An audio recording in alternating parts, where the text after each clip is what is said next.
आपल्या शरीराला बॅलन्स ठेवण्याचं काम, आपला तोल सांभाळण्याचं काम, आपली पोझिशन व्यवस्थित ठेवण्याचं काम हे ब्रेन करत असतं आणि ब्रेनमध्ये काही इम्बॅलन्स झाला की आपला बॅलन्स जातो आणि आपल्याला चक्कर येते.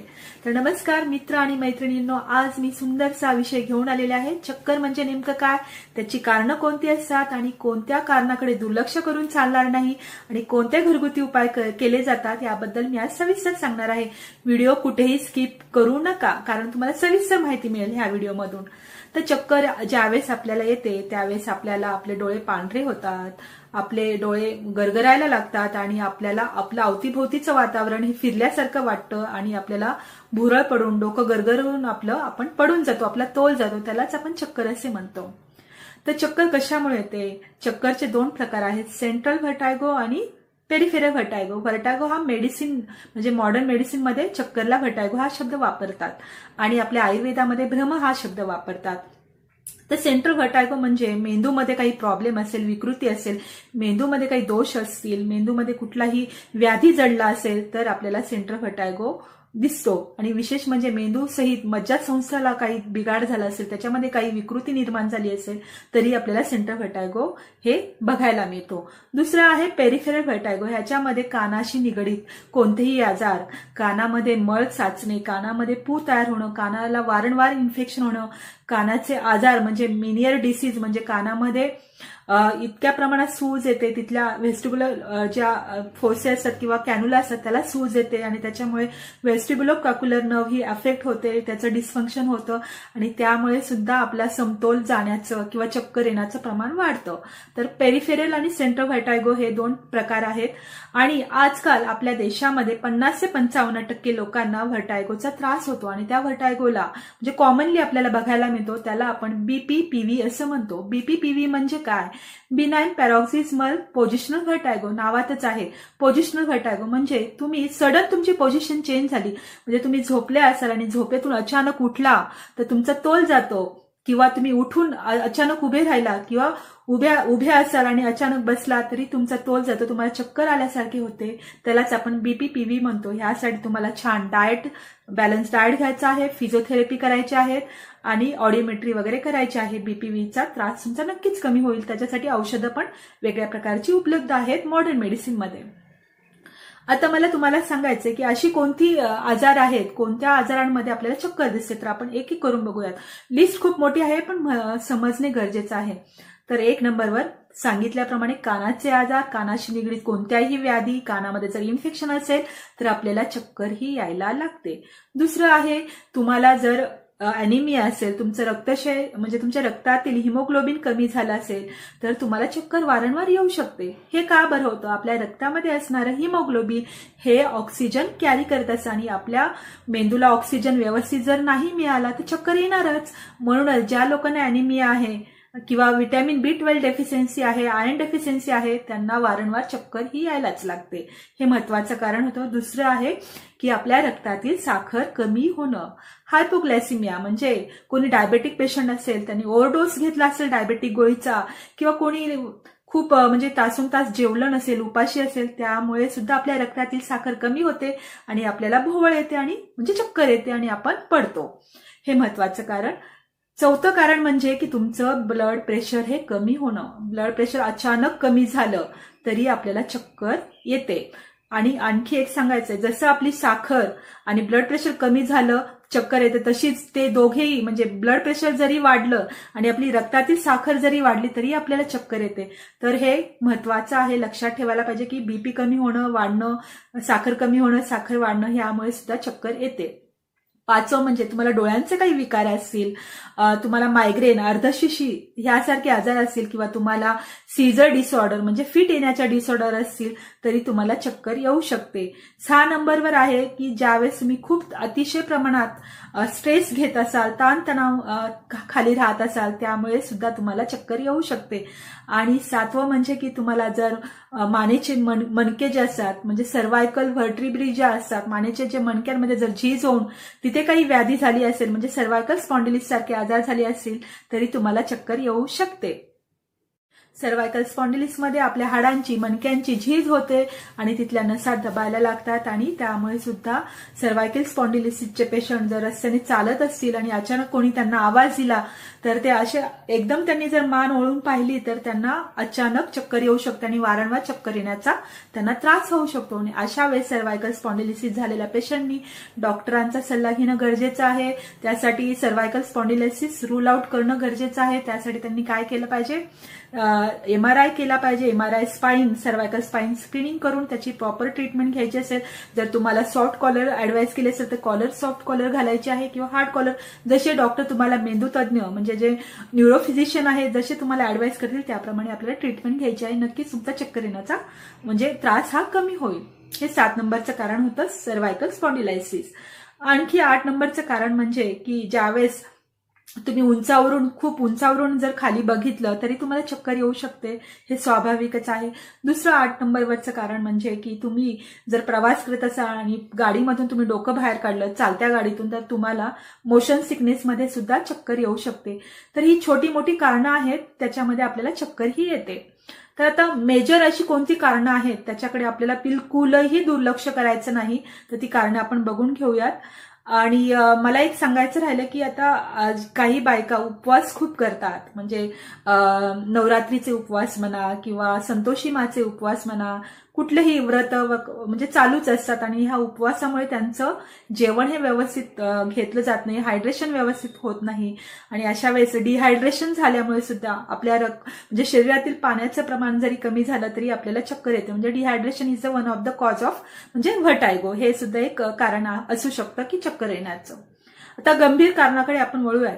जर एखाद्या पेशंटला चक्कर आली आणि तो चक्कर येऊन खाली पडला म्हणजे एकदमच त्याचा तोल गेला तर त्यावेळेस त्याला त्याबरोबर छातीत दुखत असेल आणि त्याला धडधड होत असेल आणि दरदरून घाम आला असेल तर अशा पेशंटला घरगुती उपाय करायचे नाही. त्यांना लगेच डॉक्टरांकडे घेऊन जायचं आहे.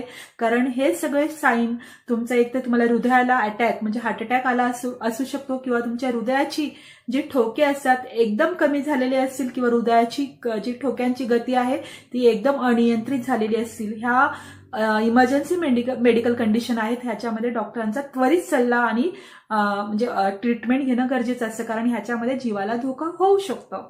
हे महत्वाचं होतं. दुसरं आहे ज्यावेळेस एखादा पेशंट चक्कर येऊन पडला असेल आणि तो बऱ्याच वेळ बेशुद्ध पडला असेल, रिस्पॉन्ड करत नसेल किंवा त्याचा कुठल्याही एखाद्या हातापायाची पॉवर गेली असेल, हातापायाला कमजोरी आली असेल आणि तो हात पाय उचलायला म्हणजे तत्पर नसेल किंवा त्याला ते जमत नसेल आणि त्याचं तोंड वाकडं झालं असेल चक्कर येऊन तर अशा वेळेस सुद्धा मेडिकल इमर्जन्सी होऊ शकते. कारण हे पक्षघात म्हणजे ब्रेन स्ट्रोकचं एक लक्षण असू शकतं. अशा वेळेस सुद्धा आपल्याला डॉक्टरांचा त्वरित गायडन्स घेणं गरजेचं असतं. हे महत्वाचं हार्ट अटॅक, ब्रेन स्ट्रोक. आणि तिसरं महत्वाचं म्हणजे काही पेशंटमध्ये जर बीपी असेल, ब्लड प्रेशरचा त्रास असेल आणि ब्लड प्रेशर इतक्या प्रमाणात वाढल्यामुळे काय होतं की ब्लड प्रेशर जर जास्त प्रमाणात वाढलं तर आतमध्ये मेंदूमध्ये रक्तस्राव होऊ शकतो. त्याला आपण ब्रेन हिमोरेज असं म्हणतो आणि ब्रेन हिमोरेज झालं की माणूस चक्कर येऊन बेशुद्ध पडू शकतो आणि कोम्यामध्ये सुद्धा जाऊ शकतो. आणि आणखी एक म्हणजे ज्या पेशंटची शुगर अतिशय प्रमाणात वाढली आणि अतिशय प्रमाणात शुगर वाढल्यानंतर त्या पेशंटला डायबेटिक किटोएसिडोसिस होऊन कोमा म्हणजे डायबेटिकमध्ये होणारा कोमा होऊ शकतो आणि त्याच्यामुळे सुद्धा हा पेशंट चक्कर येऊन बेशुद्ध पडू शकतो. तर ह्या कारणांकडे आपल्याला बिलकुलही दुर्लक्ष करायचं नाही, घरगुती उपाय करायचे नाहीत, डॉक्टरांचा सल्ला घ्यायचा आहे आणि डॉक्टरांची ट्रीटमेंट घेतली की हे पेशंट आपले व्यवस्थित म्हणजे ट्रीट होऊ शकतात आणि वेळातच ट्रीटमेंट घेणे गरजेचं आहे. आता डॉक्टरांना तुम्ही कॉल केला म्हणजे अँब्युलन्सला कॉल केला, जर इमर्जन्सी मी कंडिशनमध्ये सांगते तर त्यावेळेस तुम्हाला काय करायचंय. आता ह्या पेशंट जर चक्कर येऊन पडला असेल, काही रिस्पॉन्स करत नसेल तर त्याला फ्लॅट झोपून ठेवायचं आहे आणि विशेष म्हणजे डाव्या कुशीवर झोपून ठेवायचं आहे, लेफ्ट लॅटरल पोझिशनमध्ये ठेवायचं आहे. कारण आपलं जे फुफ्फुस असतात, फुफ्फुसांना ज्या वाईन पाईप म्हणजे आपले हवेचे पाईप असतात, श्वासनलिकेचे जे पाईप असतात त्याच्यातला उजवा पाईप हा एकदम सरळ असतो आणि डावा पाईप हा वाकडा असतो. आणि काय होतं ज्यावेळेस आपण सरळ असं बेशुद्ध पेशंटला झोपवलं असेल तर त्यांना जर त्यांची थुंकी किंवा कुठलंही जर फॉरेन तोंडामध्ये काही पार्टिकल्स असतील, फूड असेल, ते उजव्या फुफ्फुसामध्ये जाण्याचे चान्सेस असतात आणि त्याच्यामुळे अस्पिरेशन न्यूमोनिया होऊ शकतो आणि त्याचे कॉम्प्लिकेशनही वेगळे असतात. म्हणूनच आपल्याला काय करायचं आहे की पेशंट बेशुद्ध झाला की आपल्याला त्याला डाव्या कुशीवर ठेवायचं आहे. डाव्या कुशीवर ठेवल्यामुळे त्याची थुंकी किंवा काही गोष्टी असतील त्या तोंडावाटे आपल्या फुफ्फुसांमध्ये जाणार नाही. म्हणून कुठल्याही पेशंट बेशुद्ध असेल तर त्याला पहिल्यांदा तुम्हाला झोपून डाव्या कुशीवर लेफ्ट लॅटरल पोझिशनमध्ये ठेवायचं आहे आणि 108 डायल करून अँब्युलन्स बोलवायची आहे. दुसरं काही करत बसायचं नाही, त्याला पाणी पाजत बसायचं नाही किंवा त्याला हे करायचं, त्याला एकदम फ्लॅट ठेवायचं आहे. आणि आहेत म्हणजे बेसिक लाईफ ऑफ सपोर्ट सुद्धा आहेत. म्हणजे पेशंटला म्हणजे आता फॉरेन कंट्रीमध्ये इतके अवेअरनेस वाढलेला आहे, आपल्या इंडियामध्ये तेवढा अवेअरनेस नाही. तर बेसिक लाईफ सपोर्टमध्ये काय करावं लागतं, त्याचं श्वासाची गती कुठे काही आहे का, ते सगळ्या गोष्टी बघाव्या लागतात. तर मी तुम्हाला हळूहळू एक एक व्हिडिओ बेसिक लाईफ सपोर्टवर पण बनवणार आहेत. तुम्हाला कळेल की एखादा बेशुद्ध पेशंट पडला किंवा एखादा तुम्हाला कोलॅप्स झालेला पेशंट दिसला तर काय गोष्टी कराव्या लागतात प्राथमिक दृष्ट्या, म्हणजे बेसिक लाईन ऑफ ट्रीटमेंट काय असते ते मी नक्कीच तुम्हाला सांगण्याचा प्रयत्न करेन. तर ह्या गोष्टी झाल्या तर ह्या आपल्याला काय करायचं, पेशंटला ट्रान्सफर करायचं आहे हॉस्पिटलला, जेणेकरून पेशंटचा जीव वाचला पाहिजे. आणि अशा वेळेस पेशंट जर बेशुद्ध असेल त्याला कुठलंही पाणी पाजण्याचा किंवा काही तोंडात देण्याचा प्रयत्न करायचा नाही. कारण मी मगाशी सांगितल्याप्रमाणे आपल्या फुफ्फुसांमध्ये ते अन्न पाणी जाऊ शकतो आणि तिथे निमोनिया डेव्हलप होऊन पेशंटचा जीवही जाऊ शकतो. आणखी म्हणजे की आता हे झालं कॉम्प्लिकेटेड केसेसचं. आता मी अनकॉम्प्लिकेटेड म्हणजे जे सर्वसामान्य कंडिशनमध्ये कोणाची साखर कमी झाली आणि त्याला चक्कर आली असेल आणि पेशंट छान असा बसून बोलू शकत असेल किंवा त्याला कळत असेल की त्याला अवेअरनेस असेल तर त्यावेळेस त्याला आपण साखरेचं पाणी किंवा पेढा असं देऊ शकतो, त्याला ग्लुकॉन डी देऊ शकतो आणि जेणेकरून तो म्हणजे की गिळायला तत्पर असेल तर त्याला ते देऊ शकतो. तर हे आपल्याला करायचं आहे. आणि वॉर्निंग साईन सांगते की चक्कर बरोबर येणार असेल तर आपल्याला लगेच डॉक्टरांचा सल्ला घ्यायचा आहे. ते शॉर्टमध्ये सांगते. जर पेशंटचं खूप तीव्र डोकं दुखून चक्कर येत असेल आणि पेशंट बेशुद्ध झाला असेल तर डॉक्टरांचा सल्ला घ्यायचा आहे. पेशंटने डोळे पांढरे केले असतील किंवा त्याला डबल व्हिजन दिसत असेल, डिप्लोपिया म्हणजे दोन दिसत असतील, हे सुद्धा एक वॉर्निंग साईन आहे की ब्रेनमध्ये काहीतरी मेजर प्रॉब्लेम झाला असेल. दुसरं म्हणजे की पेशंटला काहीच दिसत नसेल आणि पेशंट कुठल्याही प्रकारचा रिस्पॉन्स करत नसेल तर आपल्याला तात्काळ मेडिकल इमर्जन्सीमध्ये पेशंटला शिफ्ट करायला पाहिजे हॉस्पिटलमध्ये. आता अशा कंडिशन बघूयात की त्याच्यामध्ये की आपल्याला घरगुती काय उपाय करता येतील. एक तर पेशंट जो म्हणजे पेशंट म्हणत नाही की ज्या माणसाला चक्कर आलेली आहे त्याला झोपवायचं आहे. जर तो उन्हातून आला असेल तर त्याला थोडंसं जे कपडे सैल करायचे आहेत, त्याला थंड पाण्याने पुसून घ्यायचंय. सनस्ट्रोक पण बऱ्यापैकी आपण ऐकण्यात येतो, उन्हामुळे चक्कर येते उन्हात फिरून आल्यामुळे. कारण आपल्या शरीरातील तापमान आणि बाहेरचं तापमान हे कोपअप होत नाही, त्याच्यामध्ये इम्बॅलन्स होतो आणि आपल्याला सनस्ट्रोक सारखे म्हणजे चक्कर वगैरे यायला लागतात. अशा वेळेस काय करायचं, उन्हातून आल्यानंतर कपडे चेंज करायचे आहेत, सैल कपडे घालायचे आहेत, तोंड थंड पाण्याने धुवायचं आहे, हातपाय थंड पाण्याने धुवायचे आहेत. जर तुम्हाला तेवढं पण गळून गेल्यासारखं वाटत असेल तर पुसून घ्यायचं, थंड पाण्याने पुसून घ्यायचं आहे. नंतर आपल्याला छानपैकी लिक्विड घ्यायचं आहे. लिक्विडमध्ये आपल्याला वेगवेगळ्या प्रकारचे घरात जे असतील लिंबू पाणी, साखर याचं पाणी घ्यायचं, लिंबू सरबत घ्यायचं आहे किंवा कुठलंही तुमच्याकडे सरबत असतील, कोकम सरबत असू देत, कुठलंही सरबत असेल तर तुम्ही रोज सिरप असू देत ते तुम्हाला पाण्यामध्ये मिक्स करून द्यायचं. आणि काहीच नसेल तर तुम्ही इलेक्ट्रोलाइट मीठ साखरेचं पाणी सुद्धा देऊ शकता किंवा तेही नसेल तर तुम्ही नुसतं पाण्यामध्ये गुळाचा खडा टाकून सुद्धा देऊ शकता. हे घरगुती उपाय करायचे आहेत. पाण्याचं प्रमाण ठेवायचं आहे, व्यवस्थित हायड्रेशन मेंटेन करायचं आहे. उन्हाळा जवळ आलेला आहे, हायड्रेशन खूप महत्वाचं आहे. आणि मित्रमैत्रिणींनो, माझा व्हिडिओ कसा वाटला मला नक्कीच कमेंटमध्ये सांगा बरं का. आता मी तुम्हाला घरगुती उपाय सांगते चक्कर येण्यासाठी. आपल्याला चक्कर न येऊ म्हणजे प्रिव्हेन्शनसाठी काय उपाय घरगुती करता येतील ते सांगते मी तुम्हाला. तर आपल्याला वारंवार जर चक्करचा त्रास असेल तर आपण कोणत्या गोष्टींकडे लक्ष दिलं पाहिजे. एक तर आपलं डाएट हे चौकस आणि बॅलन्स डाएट पाहिजे. भाजी भाकरी खाणं किंवा वरण भात खाणं हा बॅलन्स डाएट असू शकत नाही. आपल्या डाएटमध्ये भाजी भाकरी पण पाहिजे, वरण भात पण पाहिजे, पण त्याबरोबर दुधाचे पदार्थ, ताक, लोणी, तूप आणि फळ आणि आपल्या सलाद किंवा मोड आलेले मटकी, कडधान्य, डाळी सगळ्या प्रकारच्या ह्या सगळ्या आपल्या जेवणामध्ये असेल तर आपण त्याला सकस चौरस आहार किंवा बॅलन्स डाएट म्हणतो. हा आहार आपल्याला घ्यायचा आहे. दुसरं म्हणजे तुम्हाला पाणी व्यवस्थित प्यायचं आहे आणि आपल्याला आपल्या जेवणामध्ये रोज धण, जिरं आणि खडीसाखर यांचा वापर करायचा आहे. आणि विशेष म्हणजे ज्यांना वारंवार चक्कर येण्याचा त्रास असेल म्हणजे ॲनिमिया ज्यांना असतो त्यांना गूळ आणि शेंगदाणे रेग्युलर खायचे आहेत. आणि रात्री झोपताना धण आणि आपलं जे धण आणि आवळ्याची सुपारी असते ती भिजत घालायची आणि सकाळी उठल्यानंतर आवळा सुपारी आणि धण्याचं गुळाबरोबर सेवन करून घ्यायचं आहे. नक्कीच आपल्याला चक्कर येण्याचा वारंवार होणारा त्रास कमी होणार आहे. दुसरं म्हणजे आपल्याला काय करायचं आहे, पुदिन्याचा चहा घ्यायचा आहे. पुदिन्याची पानं 4-5 पानं, फ्रेश पानं किंवा सुकलेली पानं असली तरी चालतील.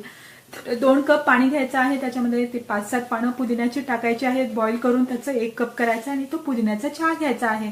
त्याने तुमच्या शरीरामध्ये अँटीऑक्सिडंट प्रॉपर्टी जास्त जातील आणि तुमचं शरीर डिटॉक्स व्हायला मदत होईल आणि चक्कर वगैरे येणार नाही, तुमचं हायड्रेशन मेंटेन राहील त्यामुळे.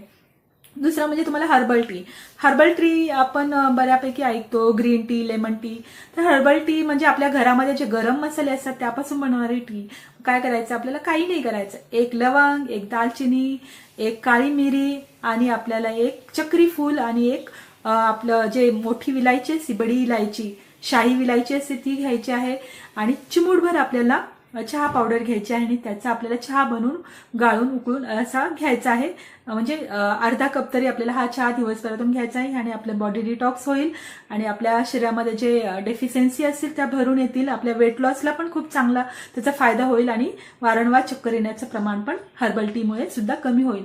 दुसरं आहे आपल्याला काय करायचं आहे, आलं आणि मध ह्यांचं एकत्र सेवन करायचं आहे. आता आलं आणि मध हे कॉम्बिनेशन जरी बघायला आणि ऐकायला जरी अवघड वाटत असेल, पण आल्यामध्ये असणाऱ्या प्रॉपर्टीज काय करतात, आपल्या शरीरातील सूज कमी करतात आणि आपल्या शरीरातील रक्तभिसरण म्हणजे सर्क्युलेशन होण्यासाठी मदत करतात. म्हणून अद्रकीचा वापर हा जेवणामध्ये केलाच पाहिजे. जर तुम्हाला मध आणि आलं जमत नसेल तर तुम्ही आल्याचा नुसतं आलं असं खिसून चहामध्ये चिमूटभर चहा पावडर टाकून तो अद्रकीचा चहा घ्यायचा आहे.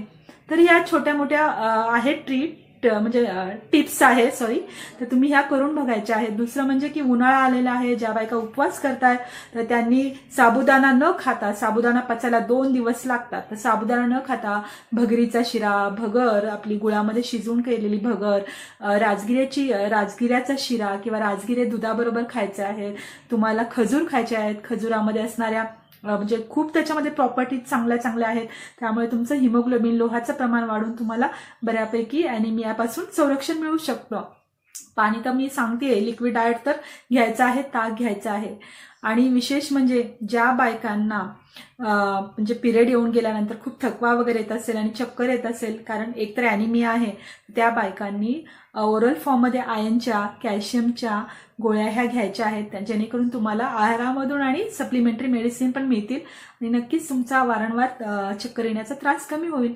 तर माझा व्हिडिओ कसा वाटला नक्कीच मला कमेंटमध्ये सांगा आणि असेच छोटे मोठे इन्फॉर्मेटिव्ह व्हिडिओ बघायचे असतील तर माझ्या चॅनलला लाईक, शेअर, सबस्क्राईब करायला विसरू नका. छान राहा, मस्त राहा आणि स्वतःची काळजी घ्यायला शिका. Take care. नमस्कार. Bye bye.